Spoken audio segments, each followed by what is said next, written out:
Hi friends, இன்றைக்கி நம்ம என்ன ரெசிபி பார்க்க போகிறோம் அப்படின்னா சேமியா குனாஃபா எப்படி செய்கிறது அப்படின்றத பற்றி தான் பார்க்க போகிறோம்.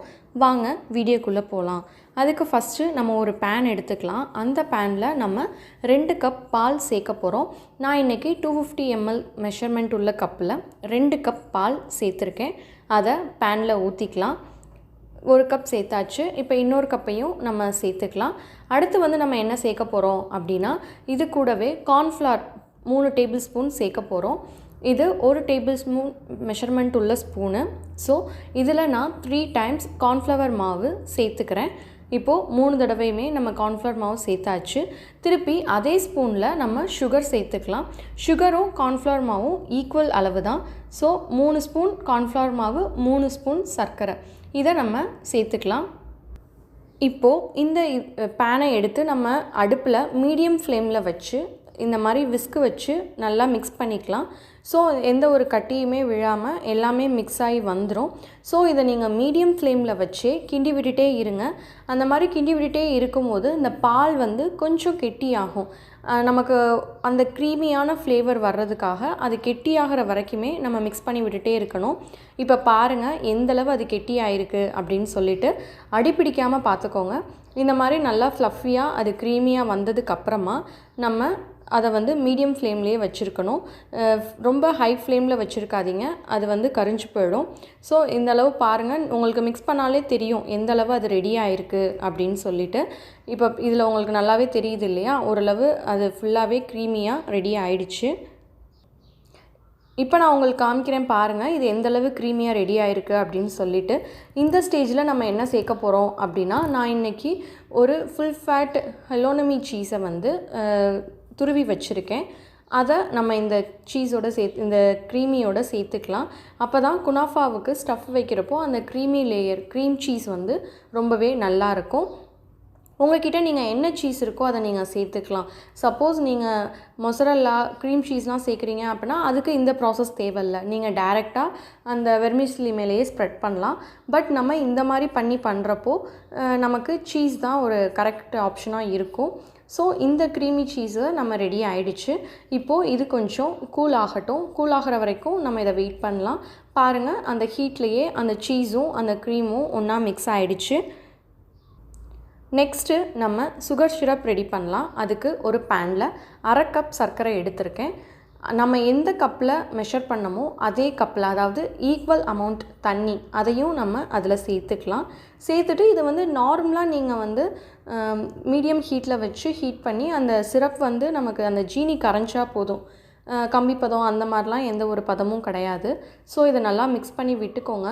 ஓரளவு அந்த ஜீனி எல்லாமே கரைஞ்சதுக்கப்புறம் நான் கொஞ்சமாக ஏலக்காய் அதை சேர்த்துக்கிறேன். ஏலக்காவை பொடி பண்ணி அதில் ஜாயின் பண்ணிக்கிறேன். ஸோ இதை அப்படியே ஆஃப் பண்ணி வச்சிடலாம். இதுவும் கூல் ஆகட்டும்.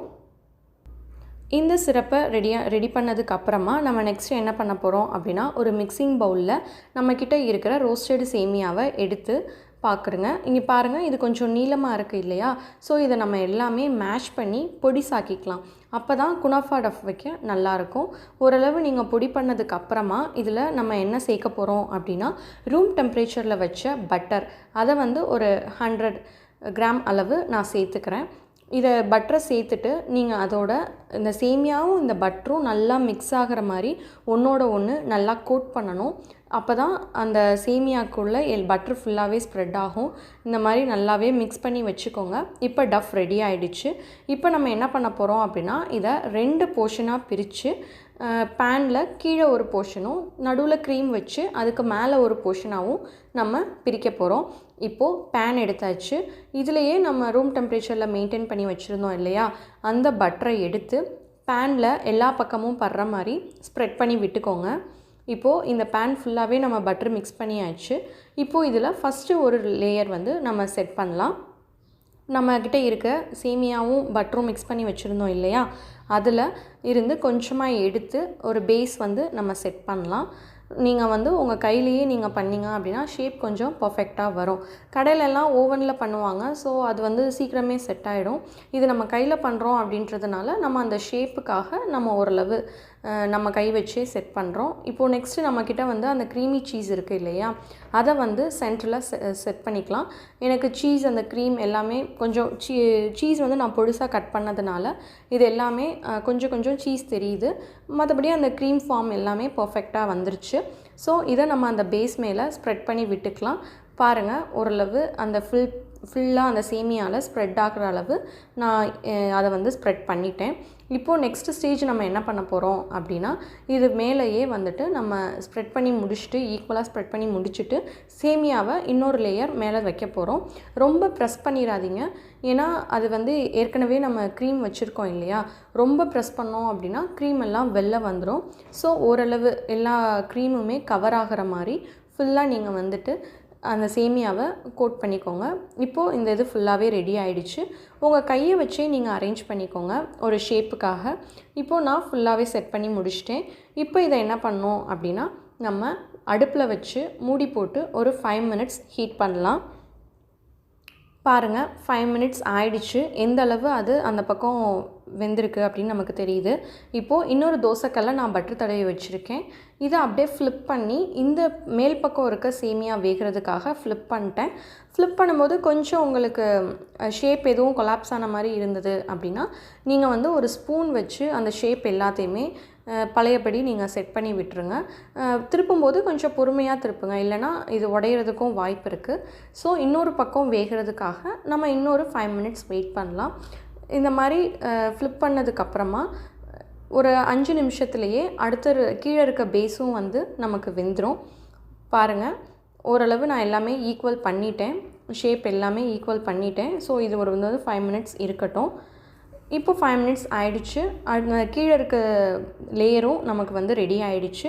இப்போ நம்ம என்ன பண்ண போகிறோம் அப்படின்னா, ஸ்டவ்வை ஆஃப் பண்ணிடலாம்.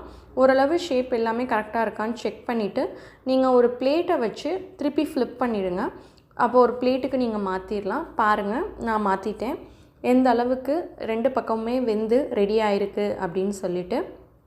ஸோ இந்த ஸ்டேஜில் நம்ம என்ன பண்ண போகிறோம் அப்படின்னா, நம்ம வந்து எடுத்து வச்சோம் இல்லையா சுகர் சிரப், நம்ம ரெடி பண்ணி வச்சுருந்தோம் இல்லையா, அந்த சுகர் சிரப்பை நம்ம ஊற்றிக்கலாம். அதோடவே நான் வந்து என்கிட்ட பாதாம் பொடி தான் இருந்தது. ஸோ அதை நான் வந்து ஸ்ப்ரெட் பண்ணியிருக்கேன். உங்கள்கிட்ட பிஸ்தா இருந்தது அப்படின்னா நீங்கள் அதையே யூஸ் பண்ணிக்கலாம். இப்போ பாருங்கள் எந்தளவு இது ரெடி ஆகிடுச்சு அப்படின்னு சொல்லிட்டு. ஸோ அவ்வளோதான், நமக்கு ஃபுல்லாக ரெடி ஆகிடுச்சு சேமியா குனாஃபா. அவ்வளோதான், இவ்வளோ சிம்பிளான ஸ்டெப்ஸ்லேயே நமக்கு ரெடி ஆகிடுச்சு. இதை நீங்கள் சாப்பிட்றப்போ திருப்பி நீங்கள் கட் பண்ணி சாப்பிட்றப்போ அதுக்கு மேலேயும் நீங்கள் வந்துட்டு கொஞ்சமாக அந்த சுகர் சிரப் இருக்கு இல்லையா, அதை யூஸ் பண்ணி சாப்பிட்டீங்க அப்படின்னா இன்னும் சூப்பராக டேஸ்ட்டாக ட்ரையாக இல்லாமல் க்ரீமியாக இருக்கும். இதே மாதிரி நீங்களும் செஞ்சு பார்த்துட்டு உங்களுக்கு எப்படி இருந்தது அப்படின்றத மறக்காமல் கமெண்ட் பண்ணுங்கள். தேங்க்ஸ் ஃபார் வாட்சிங்.